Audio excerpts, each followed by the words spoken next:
Well, let's return now to the issue of energy bills. I'm joined by Rob Gross, who is a director at the UK Energy Research Centre. Rob, hello to you and thanks for joining us. I guess a logical point to begin is by asking you what you think the supply of energy will be like over the winter into the spring, because the supply will affect the wholesale price, which in turn will affect how much the government has to pay to freeze bills. Yeah, so it's important to understand that what we're mainly talking about is the supply of gas. We still get about half of our gas from our own North Sea and about a third of the remainder from Norway. The rest of it we buy mainly on the open market in liquefied gas that comes by tanker.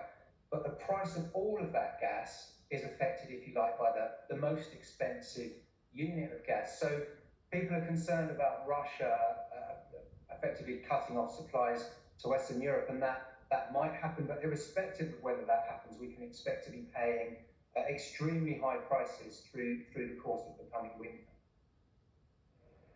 Okay, so what do you make then of the new Prime Minister's plan to deal with household bills and with bills for business? Obviously, we're waiting for more detail on both of those, but we've got a basic idea, haven't we, at this stage? Yeah, I mean, details are quite limited, and until we know more about what they might do to regulate and intervene, if you like, upstream in the market. So, for example, will they consider a price cap on domestically produced gas? My research organisation has already suggested a means by which we could reduce the payments that are going to nuclear and renewable electricity generators, because the price of electricity is set by the price of gas. But notwithstanding all of that, numbers in the energy system, the billions involved are eye-watering.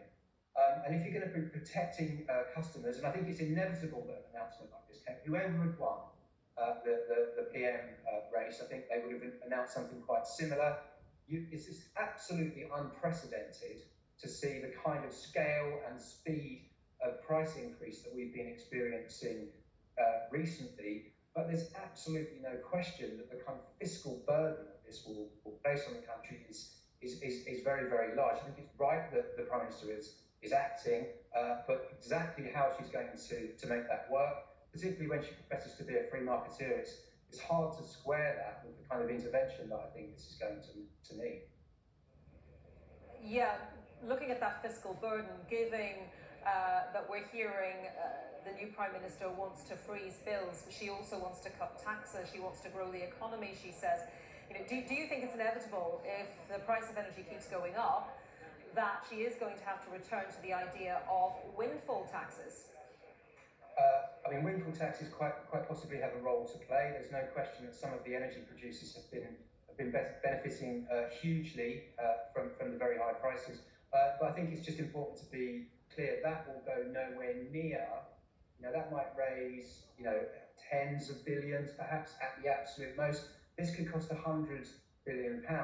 The only entity with the wherewithal to raise that kind of money is the government, by whether it's through borrowing or whether it's ultimately repaid through taxes or through consumer bills. Yeah, windfall tax, absolutely, we should be having that conversation, but let's not be under the illusion that that can in any way raise the amount of money that will be needed to pay for this. Okay, good to get you to put that into context for us. Professor Rob Gross, the Director of the UK Energy Research Centre. Thank you. Well, let's talk now about, thank you. Let's talk now about what younger voters